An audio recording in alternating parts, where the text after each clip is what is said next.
The morning sun spilled across the chrome edges of Maplewood Diner, a place where the smell of butter and syrup usually promised warmth and comfort.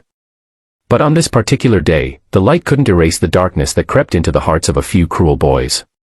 At a booth near the window sat a girl in a wheelchair, her plate of pancakes resting in front of her like a fragile shield against the world. Her name was Clara, and though her face carried the quiet strength of someone who had endured much, her trembling hands betrayed her unease. The boys at the next booth didn't just laugh at her. They crossed a line that should never be crossed. One of them slapped the plate from her lap, sending the food crashing to the tiled floor, and another pushed her wheelchair back with a mocking shove. The diner froze. The laughter of the bullies rang louder than the clatter of falling plates. Clara's eyes welled with tears. She tried so hard to hold back, but humiliation burned hotter than pain. If you believe that kindness should always conquer cruelty, that second chances matter, and that no one deserves to be treated this way, take a moment right now to like this video, comment, share it with others, and subscribe to Kindness Corner. Together, we can remind the world that compassion is stronger than hate. Clara's life had never been easy. She was born with a spinal condition that left her reliant on a wheelchair, but her parents always told her that her spirit was meant to soar, even if her legs could not. She clung to that belief, though the world often seemed determined to crush it. Every day, she faced quiet stares, whispered remarks, or the pitying smiles of strangers who couldn't imagine her life. But what she faced that morning in the diner went far beyond pity. It was cruelty sharp enough to wound the soul. As the boys jeered, others in the diner lowered their heads. Some shook their heads in disapproval but did nothing. The waitress, her hands full of coffee cups, froze in the aisle, fear etched on her face. Clara bent down awkwardly, trying to gather her pancakes with trembling hands, desperate not to make more of a scene.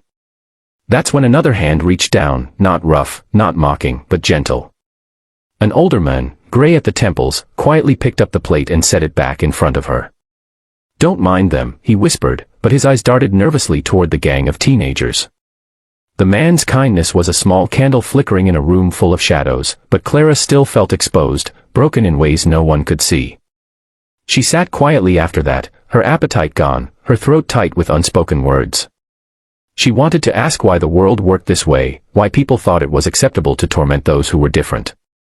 Her heart thudded in her chest with each burst of laughter from the bullies, who now bragged loudly about their bravery, oblivious to the cruelty of their actions. Clara closed her eyes and prayed for the hour to pass quickly, for the nightmare to end. An hour later, something unexpected happened, something that shifted the entire energy of the diner. It began as a low rumble, almost like thunder. Heads turned toward the wide glass windows as the sound grew louder, more distinct. Dozens of motorcycles rolled into the parking lot, their chrome glinting under the daylight. The sight alone was enough to make conversations hush and forks freeze in midair. The unmistakable insignia of the Hells Angels was emblazoned on their leather jackets as they parked in a perfect line, engines growling like an approaching storm.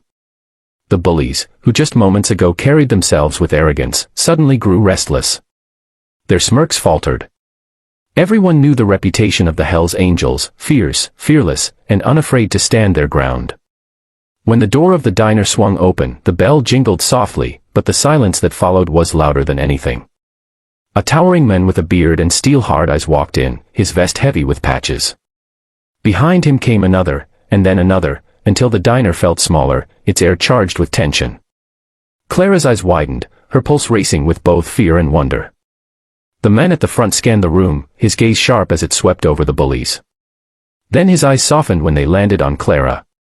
It was as though he understood everything without a single word being spoken. He stepped closer, his boots heavy on the tiled floor, and knelt beside her. For the first time since that morning, Clara didn't feel small. She felt seen. Protected. The leader, whose name was Rourke, turned his head slowly toward the bullies. They sat frozen, pale faces betraying their guilt. No one dared laugh now. Rourke's voice was low, steady, but powerful enough to cut through the silence. Though Clara couldn't hear his exact words, she saw the shame wash over the bullies' faces as their bravado melted away. One by one, they slid out of the booth and stumbled toward the exit, heads lowered, avoiding every gaze. They didn't dare meet Clara's eyes again. Outside, the motorcycles formed a wall of steel and leather, ensuring the boys' humiliation was complete before they fled. But Rourke didn't stop there. He called over the waitress, placed a large bill on the table, and told her to bring Clara anything she wanted, pancakes, milkshake, pie, the whole menu if she liked. He told her she was stronger than any of the cowards who had tried to break her spirit. Then, in a gesture no one in that diner would ever forget, he removed his own leather vest, draped it gently across Clara's shoulders, and told her she was now family. Tears streamed down Clara's face, not tears of humiliation, but tears of gratitude. In that single hour, her life had shifted. What began as a morning of pain became a moment of profound transformation. She realized kindness can come from unexpected places, and that sometimes the fiercest-looking people carried the softest hearts. The diner erupted in quiet applause, some patrons wiping tears from their eyes. The waitress hugged Clara, promising her that she'd never again sit in that diner feeling invisible. For the first time in a long time, Clara felt a surge of hope. She realized that though cruelty existed, so did courage, and sometimes strangers could step in to rewrite the ending of your story. If this story has touched your heart and reminded you that kindness can rise even in the most unlikely of places, please take a moment to like this video, share it with friends, subscribe to Kindness Corner, and leave a comment below. Your support helps us continue spreading stories that inspire and heal. Before we end, I have one special request. Comment below what you would have done if you were in that diner that day. Would you have stood up for Clara? Your words might inspire someone else to act with courage when the moment comes.